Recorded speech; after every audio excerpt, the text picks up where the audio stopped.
ইয়াতেই জন্ম, ইয়াৰে বছৰ বয়স 100+। ইয়াতেই জন্ম, ইয়াৰে বছৰ বয়স 100+।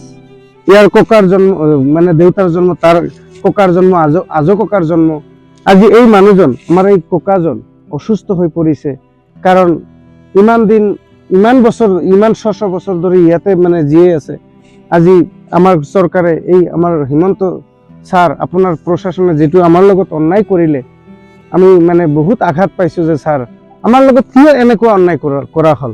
আমি ক'ত যাম ছাৰ, কাৰণ এই মানুহজন অসুস্থ হৈ পৰিছে, অকলে খোজ কাঢ়িব নোৱাৰে এতিয়া। কাৰণ আমাৰ ইয়াত এটা দৰগাহ আছে, বাৰ্ষিক জলসা হয়। তেনেহলে আমাক যে আজি তছনছ কৰি দিলে, আমাৰতো এটা ব্যৱস্থা কৰিব লাগিছিল। আৰু আমাক কৈছে, ভয় বাবুকে দিছে, এই ৰাতিতে তোমালোক খালী কৰা আৰু ইয়াৰ পৰা গুচি যোৱা। আমি ক'ত যাম যে ছাৰ, আমাক এটা ব্যৱস্থা কৰিব লাগিছিল আগত। যেহেতু আমি আপিল কৰিছো, আমাৰ আপিলৰ সিদ্ধান্ত শেষ নোহোৱালৈকে আমাক ইয়াত থাকিব দিব লাগিছিল। আজি যে ভাগি দিছে, আমি ক'ত যাম বা ক'ত গৈ আমি ঘৰ বনাম বা ক'ত থাকিম? না আমাৰ কোনো ধৰণৰ কম্পেনচেশ্যন দিছে ঘৰ বাৰীৰ, না আমাৰ মাটিৰ পৰিৱৰ্তে ৰিছেটেলমেণ্ট কোনো জায়গাত মাটি দিছে। আমি এটাই আবেদন কৰিছো যে আমাৰ আপিল হৈছে, আপিল কৰিছো, আপিলৰ সিদ্ধান্ত যেতিয়া শেষ হ'ব, শেষ হোৱাৰ পিছত যিটো সিদ্ধান্ত হ'ব সেইটো আমি মানিবলৈ বাধ্য। কিন্তু আপিল চলি থকা অৱস্থাত কিয় আমাক মানে তছনছ কৰা হ'ল, আমাক হাৰাশাস্তি কৰা হ'ল?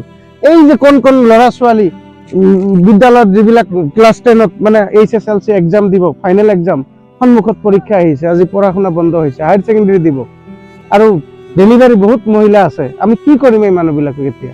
আৰু বহুত জনৰ হেল্থ কণ্ডিশ্যন অলৰেডি ইতিমধ্যে বহুত বেয়া পৰিস্থিতিত হৈছে, কাৰণ শীতৰ মাজত থাকি থাকি বহুত সৰ্দি জ্বৰ লাগি গৈছে, কফ লাগি গৈছে।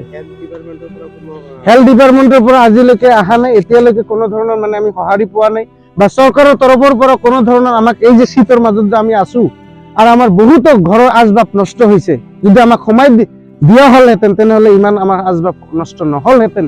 কাৰণ আমাৰ বহুতো সা সম্পত্তি, ঘৰৰ সা সম্পত্তি নষ্ট হৈছে, কাৰণ আমি উলিয়াব পৰা নাই, কাৰণ আমাক সময়ে দিয়া নাই। উইথাউট নোটিছ, আমি নোটিছে পোৱা নাই। আমাক এনেকৈ হাৰাশাস্তি কিয় কৰিল ছাৰ? আপুনি কি এনেকুৱা শিক্ষা দিছে আপোনাৰ জিলা প্ৰশাসনক যে এই মানুহবিলাকক এনেকৈ তছনছ কৰিব লাগে, বা এনেকৈ মানে আমাক যদি এনেকৈ তছনছ কৰি আছে আপোনালোকে, ডাইৰেক্ট গুলিয়াই মাৰক। কাৰণ আমিতো অবৈধভাৱে ইয়াত বসতি কৰা নাই, আমি এই জাগাৰ থলুৱা মুছলমান, এই জাগাৰ চিৰাকুটাৰ নামে ৰাখিছে আমাৰ ককা আজো ককাই, এই জাগাৰ মূল মানুহখিনি আমি। আমাৰ লগত কিয় ইমান অন্যায় কৰা হ'ল ছাৰ?